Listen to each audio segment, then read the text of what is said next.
Siyabela mbukelo khona ekhaya okhuluma kodokotela wena. Ngifuna sibheke indaba yomoya nesithunywa nedlozi. Lezi zinto ngathi sezehlukene kakhulu njengamanje.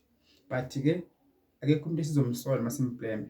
Esisole thina ngokwenza kwethu. Ekhaya kusekhaya. Uyazi into edla khona ikhona khona kuphi?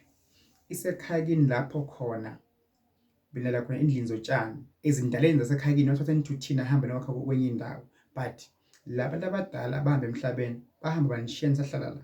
So leyo ndawo leyo ungayibukeli phansi imbukelo khona ekhaya. Siyavuma emadolobheni indawo ziyathengiswa kodwa emakhaya imbukelo khona ekhaya noma kuthiwa uyazi ukuthi uyabona uma uhamba uyesibayeni ake ngibekise mhlawumbe baba kwashona ayithanda kakhulu inkomo nesibaya. Lesibaya sekwagcala imbuya kwamila utshani but isibaya iyasazi ukuthi sikuphi lapho senathutha iyakhona. Baba wakho bengashonanga la angakayi kubuya inkomo zakhe akhulume nenkomo zakhe kuphi lapha esibayeni. So ke lo muntu mdasho ukuthi washona lento imfuyo ayithanda and inhliziyo yakhe eshone kuphi ila kule mfuyo and isiba sakhe la bekhulumela khona hambe khona mfuyo ukhulumela khona baba ngixakekile impilo mayifunda phambili. So kufana nomoya. Umoya uyabona emandla noma impumela ozoyithola ezindaleni nasekhayeni elisha elakhiwe ayifanani. Lo moya wakudala lo grade 1 nalo moya wamanje awusafanani sowuhlukile mbukelo khona ekhaya. Lo wakudala bona amandla futhi lo wakudala wagijimisa izinto. Namhla sihlupheka nje sesiyaphambanisa even nedlozi. Before bekuthiwa umuntu uyamphupha. Uphupha umuntu uye kuye straight afika kuthwasise ubuye ube namandla usebenza ngabantu.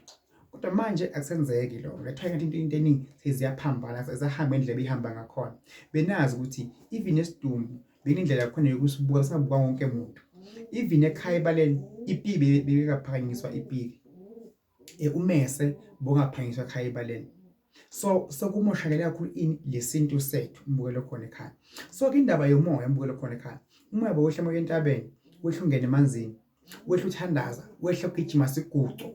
Ube khona kuthiwa into thungisa into kanje izokwenza ukuthi imimoya isondele kakhulu. Mhlawumbe intambo egreen, mhlawumbe intambo ebovu, ijazi elihlaza, ijazi eliblue, ijazi eliyellow. Kudonswa lemimoya lamandla. La edlozini buphupha uye khona. Fika lento wena ekukhombe khona ifike yenze njengoba injalo. So sekuphambene manje akusahamba indlela efanele imbukelo khona ekhaya. Amasiko begcinwa before asawagcini thina manje. That's why manje sizohlupheka kakhulu sisokole ngoba even nathi bodokotela sesahlala emasofeni egodlweni manje uyabothi vele sokuyaphambana imbukelo khona ekhaya. It's totally wrong. Asibiyeni emuva ku grade 1 but ukuthi phela into iyachubeka, impilo iyaphambili. Siyazama ukuthi idlozi siligeze lithandene nolibulo cha ayikho clean lapha kulesa sigodlo kunabo sofa. Sikhomba ukuthi le madlana encane sithola ku le 5 rand siyakuthenga okufanele ngale mali yabantu abadala ngoba impilo yakudala yamanje ayisafanani. But masingasuki kakhulu la esintwini nomthenga imoto ibike emsamo, ufuna umshado ubike emsamo. Usekukhona umuntu omthandako or kukhona umuntu omfila ngathi ngabe uyamthanda. Buza ukuthi imizwa noma vele uthando lwamampela. Wesimami noma wesilisa ukuze sasa ungazogaxela ngoba nithi ngesikhathi senithandanile nalalana ngaphinde ne 2 months noma 1 month senihlukene soyabuya ukhayela mina mthandazi umuntu wami abantu babahamba indloza lengibhekele kanti ngesikhani lo muntu asakushela ngisafunana ukuthi ngabe nethandana awubili ke edlozini ubike imbukelo khona ekhaya. Ngicela inkosi njengamanje nje ngizokhuluma ngicela usho emva kwami or bese uyakhomenta ngenzansi ukuthi ucela ini wena. Ngicela imali edlozini kubantu abadala uNkulunkulu. Ngicela unkosikazi. Ngicela ukuba nabantwana, ngicela ukuba nomuzi, ngicela umsebenzi, ngicela imoto, ngicela ibhizinisi, ngicela impilo, ngicela kwehle sithunywa, ngicela idlozi lisukume lingisebenzele lingigade, ngifuna lapha abantu ngiyabona nginesiphiwo ukuze mase kunenkinga lento oyicela useyixaka ukwazi ukuyibika ukuthi awu nkosami bonkosi bodlamini undidi malambusa mba esemgodi besingawulali shashada kasobhiza lo ndaba sembelebele bomalandela nkosami bodlamini kunene lesi lo bantu bazodlukulisa. Awu ngangicela unkosikazi useyangihlukumeza. Awu ngiyacela kabuyile yini. Awu ngangicela abantwana abezwa. Awu ngangicela imoto iyafifa njalo. Ngangicela umuzi useyangixaka uneyinkinga ubika phezulu kwento oyicelile. Manje nina anicele but ke yes niyacela manje ngesikhathi senicelile ngabe nisabonga manje into seyikhona. Icele lento bese uyabonga. Uzokwazi ukubena sekunenkinga. Umbukelo khona ekhaya kufanele umuntu okufanele njalo. hey manje ngicela imali uyifake ekhaya, hey ngicela imali uyifake, ngicela imali uzodineka ukuthi enyama azofuna imali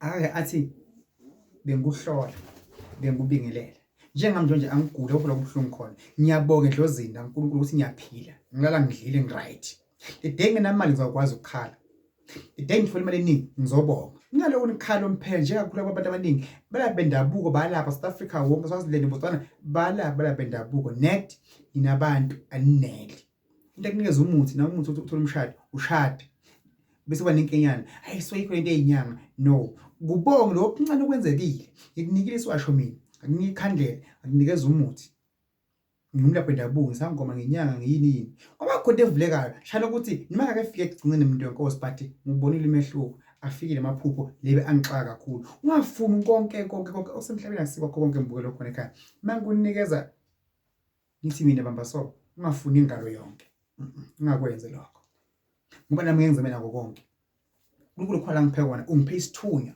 wangipha ukuthi ngibe clean wangipha ukuthi ngibe nebandla ngivuse umuntu osekhaya kithi ngibe neinkomo kodwa kangiphanga kwakuthi bese sengiba nezidays cha uzopha abanye lokho ungafuni konke lokho kona kubonga ukuthanda njengami ngilapho endabuko phinde futhi ngibe ngimholi webandla sekufuna ukuthi manje nakuthiwa unkosikazi kube ngumuntu ozokwazi ukuthi anathanda ukuthi mina ngilapho endabuko naye uzokwazi ukufika abe mama mprofeti mama mfundisi abambe leso simo sebungimbamba awubheke umuntu othanda naye ukuthi njengoba uthandana naye lento ongeyona wena uyayibona yini na cela ukubula kuphi umuntu ofanele ukuthi afanane nawe kodwa masadlala ungenza indlela odlala ngayo but khumbula udlala kwakho ungagcini ukwenza ukuthi ugcine umuntu ogulakho inkosi ubusembule khona ekhaya sinamaphusha siyazi kodwa ke uNkulunkulu sisikelele baba egameni kaJesu uMongcwele umbule khona ekhaya usengizwile sengikhulume naye njengamanje uyaphumela egameni kaJesu amen.